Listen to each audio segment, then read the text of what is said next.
right now. Between now and the election, that's going to boggle people's minds with the truth that's going to come out. The spirit of truth is about to be released on the earth like has never been seen before, man. Judgment on the wicked is here. It's not coming. It's here, folks. Yeah. I mean, look, this is not our apocalypse. This is their apocalypse right now. There's something great that God wants to do on the earth. It's happening. Are we going to have some hard times in some places? Yeah, we're probably going to have some battles here like we've been having. You know what I mean? I'm not going to be – it's not look, good times is not all about not having some war. We're going to have war. We're going to have battles in some places. I mean, in the spirit realm, sometimes this stuff is manifesting on the streets with the riots. We already knew this was coming 4.5 years ago. And so this is just something we're just going to have to pray and war over right now. But guess what? The good news is we will be victorious. Absolutely. You know, I think that people are so used to the conveniences of modern life. You know, pretty much anything that you could want for is just available on a silver platter at any time. You know, you can just go online, have whatever you want delivered to you. You know, we are very, very blessed here in America. You know, I mean, it's fairly bountiful for just about everybody. Even if you are a socioeconomically disadvantaged person, you have easy access to basically anything that you could want or need.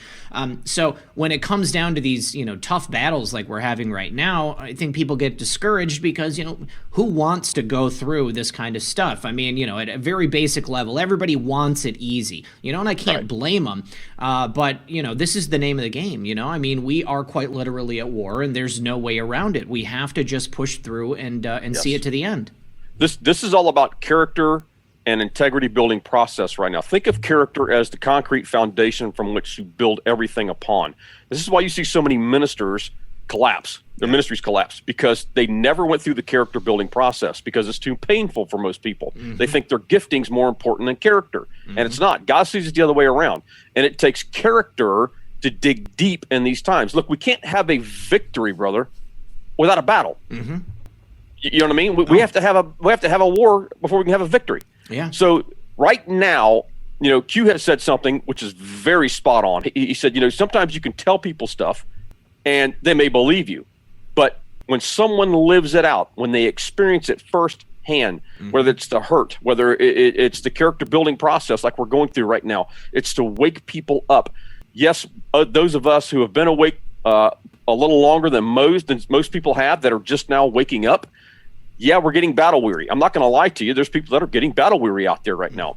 But you know, look, the bottom line is that we have to hang in there. This is a time we got to dig deep as warriors, especially like people like myself and you and methods on the front lines like this that get attacked every day by doing this. You know, this is all part of that building process. This is all about helping people awaken themselves. Look, this is the great awakening, but this is also the great separating. And this is what people don't understand. God's separating the wheat from the chaff right now. Yeah. And so, look, he's even tightened my circle.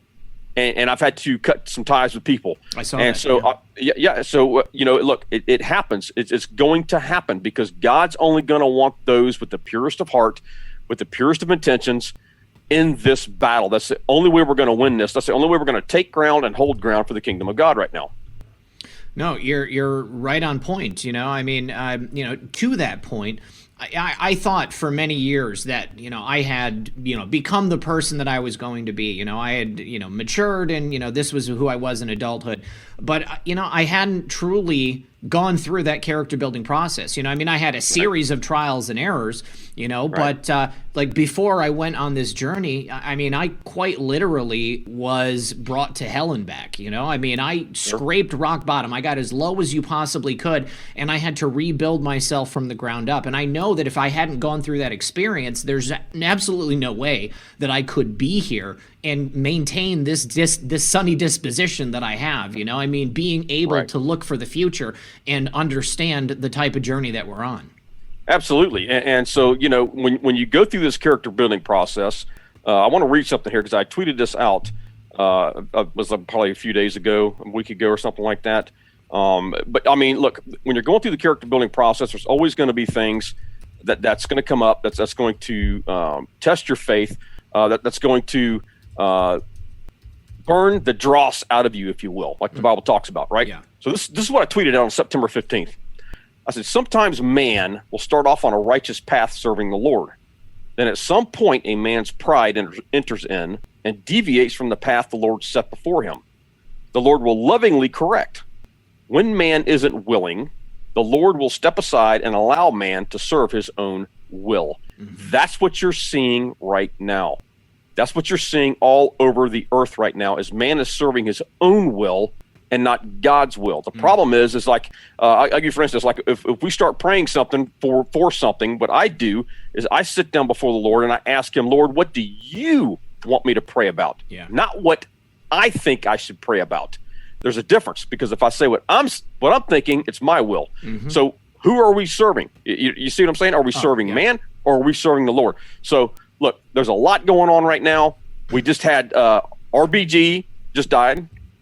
I know you guys. I don't know if you guys have been talking about this earlier in the program, but it was. Let's go back in the Wayback Machine for a second here. Okay. Let's go back. Let's go back to February 24th, 2016, when the Lord gave us that prophecy about the Supreme Court, and He said that there will be 5 on the Supreme Court. 1 will die, 1 will retire, and 3 would be caught in a scandal. Now, here's what I want to tell people to be careful with the prophetic, is that sometimes we rehearse this movie in our head thinking it's going to come to pass a certain way, when in fact it's not that way at all. Yeah. It's not until it actually comes to pass that we go, oh, that's how that came to pass. So can you imagine removing 3 Supreme Court justices, especially right now in this time, for a scandal? It would start a civil war. Yeah. So are they going to come down with a funky disease and die, or are they going to just retire out? We may never know what the scandal was, but either way, we just know God's going to get 5. He said He's going to reform the court. And when He reforms the court, Roe versus Wade will come down. Yeah. Now we're at the 3rd judge. And so let's go back to, let's move forward a little bit. 2.5 weeks ago, Trump comes out with a new list of Supreme Court justices, which is not coincidence. Yep. He knew this was coming. And so 2 weeks later, RBG has announced that she's dead. The next Monday, the Monday after that, they come out and say, hey, we're releasing a new list of Epstein names that's going to make the last list look like a Post-it note. Yep. So there's a lot of exciting things that's happening. God's reforming the court. I've been dealing with all night and for the last 3 weeks and stuff like this, man. It just, look, we were over the target talking about the Supreme Court and abortion being Baal's food source that God is going to take away. Look, and here's the warning I need to put out to people. When you're out and about, who was it? One of the football stars here today had his, was it grandkid or something like that? Almost, what was it? Kidnapped. Joe Montana. Yes. Joe Montana and his wife fight grandchild away from attempted kidnapper. Why is that happening, brother? It's happening everywhere right now. It's simply because the deep state, the elites, their supply line is running dry. So now they're having to literally go out in broad daylight and grab people, whether it's kids, women. So right now, until this mess gets cleaned up, everybody needs to keep their head on a swivel and keep your kids close. If you're not watching your kids, watch your kids right now, because these guys are not playing games right now. No, I mean, what a scary proposition. I don't know much about that story other than that he and his wife were out with their grandchild, and somebody just tried to snatch him in broad daylight. Methods, do you know anything about that? Something about went straight into his house. Into his house? As I understand it, I don't read much further into it. Maybe the chat can let us know, but Mark's right. I mean, the stuff that we were talking about before, things, coincidentally went down, air quotes, I don't want to talk about. That's getting into that world of sinister carnal evil, and that's what they've been hiding behind. And you could see it in the fear of ACB getting in, following the Constitution and having her religious beliefs. That's why they have the religious beliefs as the attacking talking point about her. Right. Yeah. Absolutely, bro. And look, the fear of God is getting put into these guys right now because, look, they know their time is over. They know they've lost the battle. Some of them don't realize they've lost the battle. A lot of them do. But this is their death roll. It's not just when I like using when you catch a gator, he does a death roll. That's the most dangerous part when you catch him, because he's got nothing to lose at that point. He knows he's been caught, but he's going to do everything he can to get out of it. It doesn't mean it's not going to be a fight. Yes, we have won this war, but we still have to fight it through. We still have to fight this battle through.